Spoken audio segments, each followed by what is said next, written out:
Bismillahirrahmanirrahim. Assalamualaikum warahmatullahi wabarakatuh. Pada pertemuan yang kedua ini kita akan bicara pada dataran awal, yaitu pengantar ya. Sebagaimana kita ketahui bahwasanya filsafat ilmu itu merupakan makhluk baru dalam konteks Islam. Nah, kita nanti memang akan banyak bicara gitu tentang perkembangan ilmu pengetahuan di Barat, kemudian juga perkembangan ilmu pengetahuan dalam Islam.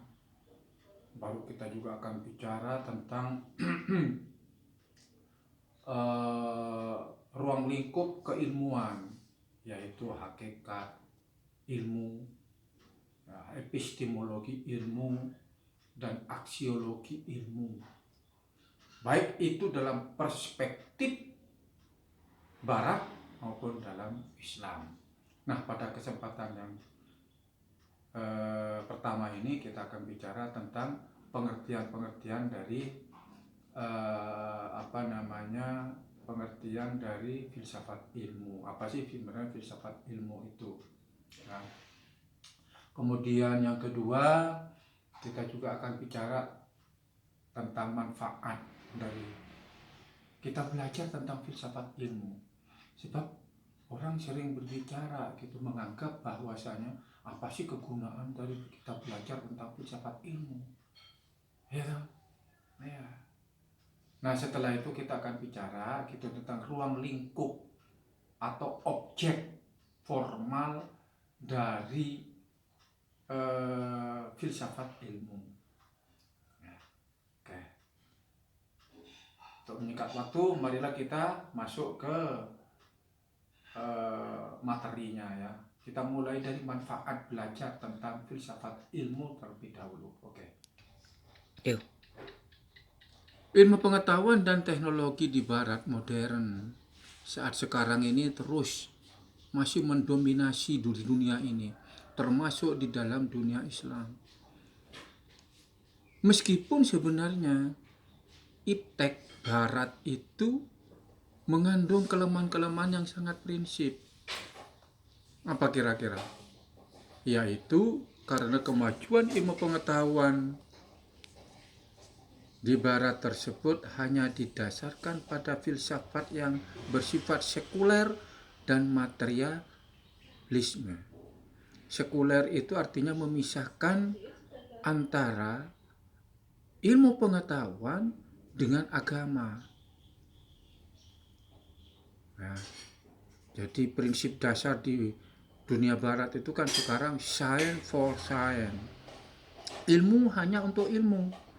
Ilmu tidak perlu dihubung-hubungkan gitu dengan agama misalnya. Itu namanya sekuler. Memisahkan antara kepentingan agama dan ilmu pengetahuan. Kemudian bersifat materialisme. Dia hanya mementingkan kepada hal-hal yang bersifat materi. Hal-hal yang bersifat rohani itu dianggap tidak ada. Oke.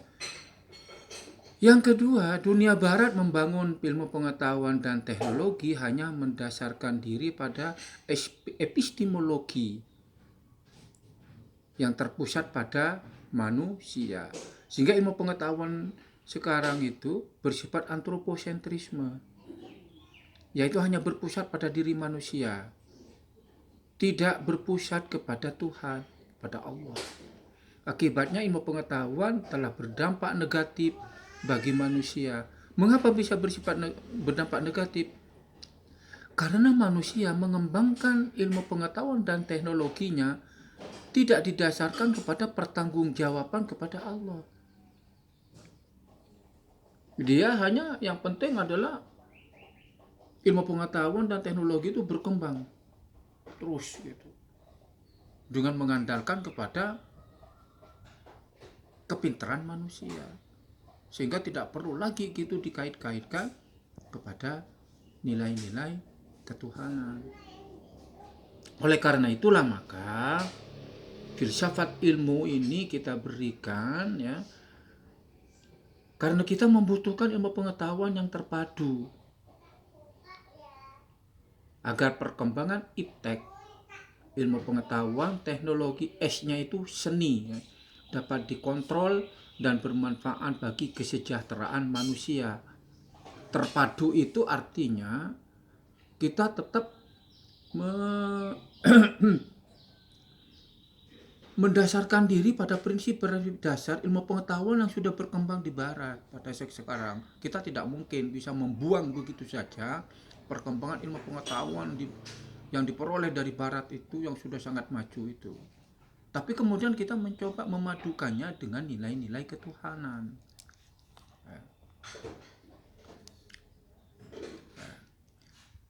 Oleh karena itulah maka kemudian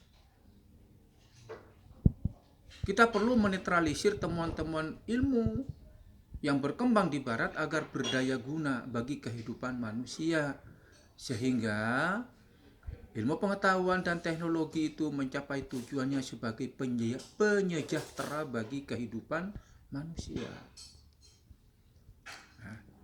Dan agar supaya ilmu pengetahuan itu bukan hanya sekedar dipertanggungjawabkan kepada kehidupan masyarakat, tetapi juga dipertanggungjawabkan kepada Allah. Nah, itu. Sekarang kita masuk kepada pengertian. Filsafat ilmu itu adalah ilmu, jelas ya, ilmu yang mengkaji tentang hakikat. Nah, kemudian yang kedua epistemologi dan aksiologi ilmu.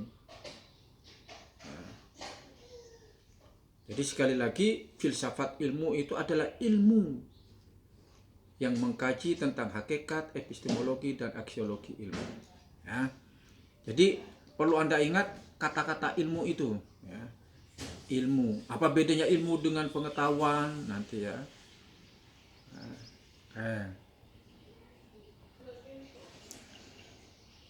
Ini objek kajian atau ruang lingkup kajian filsafat ilmu.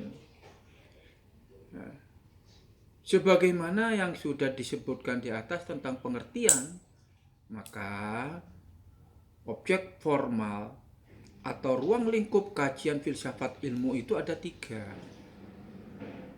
yaitu ontologi ilmu, yaitu berkaitan dengan hakikat atau kebenaran ilmu. Yang kedua epistemologi ilmu, yaitu berkaitan dengan kajian sumber ilmu pengetahuan, cara-cara memperoleh ilmu pengetahuan, dan teori-teori kebenaran di dalam ilmu pengetahuan. Dan yang ketiga adalah aksiologi ilmu, yaitu yang berkaitan dengan nilai-nilai yang diperoleh dari ilmu pengetahuan itu, atau etika, etika keilmuan. Ini kira-kira ya, aksiologi, epistemologi, ontologi, epistemologi, aksiologi. Nah, mari kita sekarang belajar tentang apa sih perbedaan pengetahuan dan ilmu. Kadang-kadang kita tidak bisa membedakan antara pengetahuan dan ilmu. Coba, Anda mungkin sudah belajar ilmu mulai dari TK, SD, SMP, SMA, sampai sekarang di perguruan tinggi. Ketika ditanya, apa sih ilmu itu? Kita kebingungan. Ya enggak? Iya. Nah, disinilah mari kita belajar sedikit tentang apa itu pengetahuan, apa itu ilmu. Pengetahuan itu adalah, kalau di dalam bahasa Inggrisnya kan knowledge ya. Kalau di dalam bahasa Arabnya malah justru ilmu. Jadi ilmu itu dalam bahasa Arab artinya pengetahuan. Apa itu pengetahuan? Pengetahuan adalah hasil tahu manusia tentang sesuatu atau tentang objek tertentu. Pengetahuan manusia, ini kursi, ini mobil, ini pulpen. Oh, ini manusia, itu kambing, dan lain sebagainya. Itu hasil tahu manusia tentang sesuatu. Manusia mengetahui sesuatu melalui proses psikologis yang melibatkan semua potensinya seperti indera dan akal. Ketika Anda menyebut tentang, oh itu kambing, atau oh itu ayam, maka itu melibatkan proses psikologis. Mulai dari otak, ya kan? Anda mungkin melihat terlebih dahulu, oh itu melihat hewan, itu kambing atau apa ya. Kemudian Anda Anda ketika melihat tentang kambing itu masuk ke dalam akal pikiran Anda, oh itu kambing. Nah, itu pengetahuan. Cakupan pengetahuan itu yang menjadi sangat luas gitu. Mulai dari pengetahuan tentang manusia, mengetahui tentang masyarakat, pengetahuan tentang kebudayaan manusia, dan lain sebagainya. Ini ada Al-Maturidi membagi 4 kelompok pengetahuan. Ya. Nah, dari segi bidangnya pengetahuan itu meliputi ilmu. Nah, ilmu itu masuk dari bagian dari pengetahuan manusia. Kemudian kesenian, moralitas, agama, atau pengetahuan yang diperoleh secara pasif atau di luar kesadaran seperti ilham, intuisi, wangsit. Nah, itu pengetahuan. Ya. Oleh karena itu seorang filosof gitu, ini dari Kerlinger ya, itu dia membagi ada 4 metode memperoleh pengetahuan. Satu, berdasarkan kepada kebenaran agama karena adanya keyakinan yang kuat gitu. Kemudian pengetahuan yang berdasarkan pada otoritas. Nah, jadi kepercayaan terhadap sesuatu yang secara turun-temurun yang dianggap benar seperti tradisi. Contoh, atau pengetahuan yang didasarkan pada tradisi. Oh, kalau perempuan tidak boleh duduk di depan pintu. Itu pengetahuan yang berdasarkan tradisi yang dianggap benar. Maka kemudian perempuan-perempuan di Jawa khususnya misalnya itu dianggap tidak elok kalau duduk di depan pintu.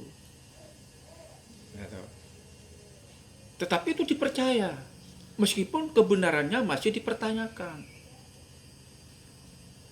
Kemudian yang ketiga, menurut Kerlinger itu adalah metode melalui firasat atau intuisi. Yang keempat, ilmiah. Yang kelima, temuan secara kebetulan. Dan yang keenam, trial and error. Temuan secara kebetulan itu banyak sebenarnya. Itu pengetahuan. Misalnya, temuan pilkina itu obat malaria. Ya toh? Di Eropa itu dahulu, karena di Eropa itu dulu kan penuh dengan hutan, masih hidup dalam keguyupan yang luar biasa seperti yang ada di Indonesia, di pelosok Indonesia. Ada orang yang kebetulan dia sakit, panas dingin, kemudian diobatin dengan daun-daunan yang ada di hutan itu, sembuh. Itu temuan secara kebetulan. Ya. Oke. Ini ada pengetahuan ilmu sekarang, masuk ilmu ya. Kalau ilmu itu adalah sekumpulan pengetahuan tentang objek tertentu yang diperoleh melalui penggunaan metode tertentu. Hasilnya disusun secara sistematis sehingga diperoleh tujuan tertentu. Lah sekarang Anda sudah tahu. Ilmu itu apa? 1, komponennya pertama adalah pengetahuan. 2, ada objek. Yang ketiga ada metodenya. Yang keempat disusun secara sistematis. Dan yang kelima untuk memperoleh tujuan. Nah, ini oke, sampai sini dulu. Itu saya stop. Oke. Oke. Itulah gitu uraian yang terkait gitu dengan pengertian filsafat ilmu, kemudian ruang lingkup kajian filsafat ilmu, dan yang ketiga adalah manfaat kita belajar tentang filsafat ilmu. Nanti tolong Anda pelajarin lebih rinci, lebih mendalam dalam buku, ya, buku saya itu, ya, epistemologi Islam, ya. Kemudian juga Anda juga pelajari lebih mendalam lagi juga melalui PPT yang ada di dalam Sepada itu. Ya. Terima kasih. Assalamualaikum warahmatullahi wabarakatuh.